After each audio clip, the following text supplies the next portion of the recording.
Assalamualaikum warahmatullahi wabarakatuh. Selamat pagi hari Ahad hari ni tepatnya belah. Selamat pagi bulan puasa dia kak. Okey, kita masa sekarang cuti. Duduk rumah saja, alhamdulillah, boleh baca Quran, boleh buat apa-apa, kerja tu kerja lagi. Alhamdulillah kita boleh duduk lagi dalam bulan puasa hari ni. Alhamdulillah, apabila kita boleh duduk, kita sungguhlah dari segi amal ibadat, kita sungguhlah dari segi banyak kebuat baik. Buat nama pada dia. Hari ni kita boleh buat nama pada banyak ada marai. Iaitu Isyak buat banyak ada hari ni. InsyaAllah kita pakat berjaya lah dari segi bulan Ramadan ni. Kita pakat berjaya. Orang jaya iaitu orang buat amal ibadat dengan penuh-penuh, buat dengan sungguh-sungguh, buat dengan banyak ada dia, buat dengan ikhlas. Amin. Alhamdulillah, kita nak jutulah masa sekarang.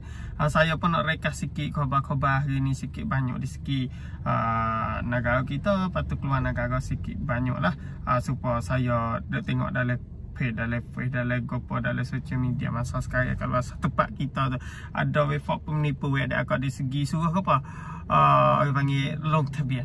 Nak tahu hak fake 3, fake 4 ni duk tunggu masa sekarang duit digital, buku duit digital dia kak. Iaitu ada hak penipu ni hantar suruh long tabian. Hak orang tak ada long tabian lagi. Masa sekarang dengar molek, iaitu orang hak tak ada long tabian lagi, hak tak ada daftar nama lagi, kalau rasa demo hantar link suruh long tabian, suruh daftar nama tu hak persu, hak pelong, hak penipu dia kak. Jangan sekali hak tu. Sebab kalau rasa dia tak ada long tabian lagi, orang tak ada smartphone tangan, orang tak ada telefon tu, nanti kerajaan buka dia kena long tabian, kena daftar nama jutanakan apa. Kalau rasa dia mahtal link mari suruh kita daftar nama, suruh kita long tabian tu, jangan sama sekali. Sebab hak ni hak penipu. Dia cari peluang, cari telah. Kalau rasa kita duk tunggu lah ni, masa orang kita ni rasa duk nanti jauh lama dah di segi duit digital. Apabila duk tunggu lama, nanti lama, apabila demo hantar link, demo duk bunyi khabar kata kena daftar nama, kena long tabian, iaitu kena segera, kena cepat sangat. Di segi orang yang tak ada smartphone, tak ada telefon tangan tu. Tu kita tahu cerak cerak, iaitu orang tak ada telefon tangan, orang yang tak ada smartphone ke saat ni tu, nanti kerajaan buka daftar nama jutanakan. Tak ada mengikut link hantar mari dalam telefon tu, tak ada. Tu faham molek masa sekarang. Lepas tu orang ada telefon tangan, ya tak ada daftar nama, tak ada long tabian, orang ni batal, orang ni murtad, tak ada boleh. Orang ada telefon tangan, tak ada long tabian, masa tahun telah lepas kau dia buka tu, kalau masa nak daftar nama masa sekarang dia katuk, dia tak buka. Iaitu orang ada smartphone, ada telefon tangan tu, dia selak dia batal lah di segi ni. Orang ni tak boleh.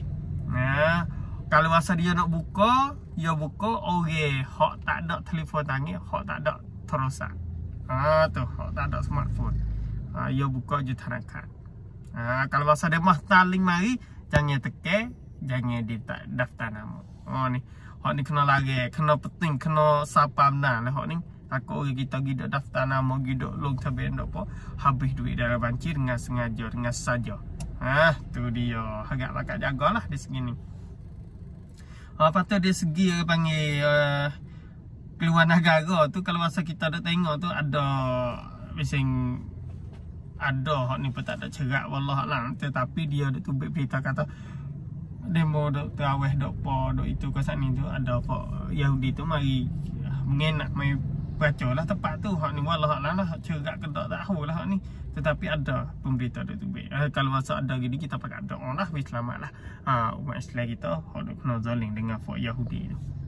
Tu di segi pemberita keluar negara dia tak ada banyak mana masa sekarang. Sebab hak saya rumit tu dia tutup, dia blok, dia habis nyarah masa sekarang tu payah sikit nak ambil pemberita keluar negara. Ada Skoda ni saya pun tak ada jelas lah di segi ni cerak kodok cerak. Sebab itulah saya boleh sapa Skoda mana buat Skoda tu lah.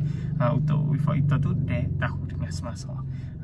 Tu dia hari ni Skoda ni dulu lah saya nak lari faedah di segi daftar nama tu lah. harap kita jaga, harap kita sabarlah jiran-jiran kita untuk jaga rezeki ni.